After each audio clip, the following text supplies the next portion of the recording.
25% vote তো আওয়ামী লীগের আছে, না হয় 2% লোক পালায় গেছে। আমার মনে হয় যে তারা বেটার অপরচুনিটি হিসাবে তাদের ভোটাররা সমর্থকরা জাতীয় পার্টিকে চুজ করবে। বিএনপিকে বিপদে ফেলার জন্য অন্য যারা স্বাধীনতা বিরোধী শক্তি তারা কিন্তু চেষ্টা করতেছে। হ্যাঁ, জাতীয় পার্টি কোনো সময় কারো অনুকম্পার পাত্র হয়ে রাজনীতি করে নাই। আমরা এককভাবে রাজনীতি করেছি, হয়তোবা জোট মহাজোট হয়েছে, কিন্তু কারো পেটের ভিতরে গিয়ে জাতীয় পার্টি কোনো সময় রাজনীতি করে নাই। এখানে বিএনপি মনে করছে উনি টোটাল ব্রিফিংটা শোনেন নাই, শুধু মুখটা বলছেন। উনি আমাদের মহাসচিব বলছেন গণতন্ত্র রক্ষার স্বার্থে সব দলের অংশগ্রহণ নিশ্চিত করতে গেলে এই দায়িত্বটা বড় দল বিএনপিকেই নিতে হবে। হ্যাঁ, তার কারণ আপনারা দেখেন যে বিএনপির অনেক বিরোধিতা করার কারণে অনেক ডিসিশন কিন্তু চেঞ্জ হয়েছে। যেমন আমাদের প্রেসিডেন্ট চুপ্পু সাহেবকে সবাই সরানোর জন্য একবারে মব করেছিল, কিন্তু বিএনপি সেখানে নাকচ করেছে।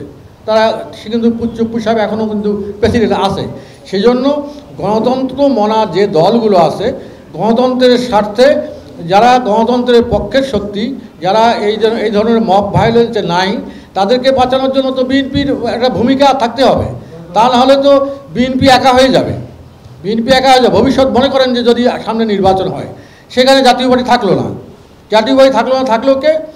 ইসলামী ঐক্যজোট, জামাতি ইসলাম, চরমনাই, তারপরে তোমার এনসিপি, গণ অধিকার পরিষদ, এই দলগুলো থাকতেছিল।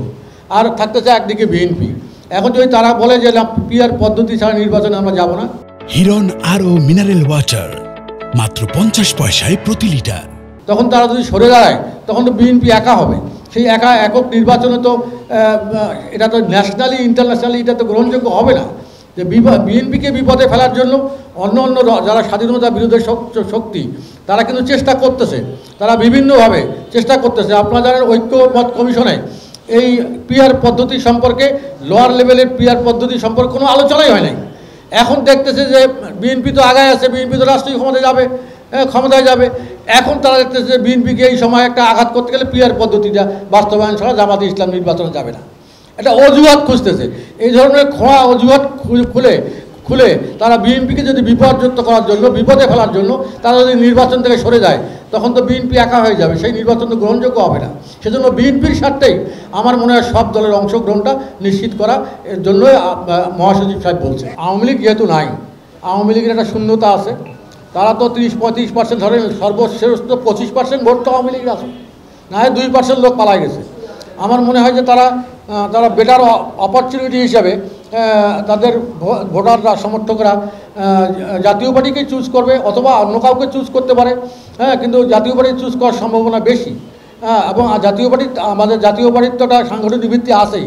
আমাদের যদি কিছু অ্যাড হয়, তাহলে অনেক ক্ষেত্রে দেখবেন যে জাতীয় পার্টির প্রার্থীরা বিজয়ী হবে। তা আমরা একটা ভালো ফলাফল করার জন্য আমাদের প্রত্যাশা আছে আর কি।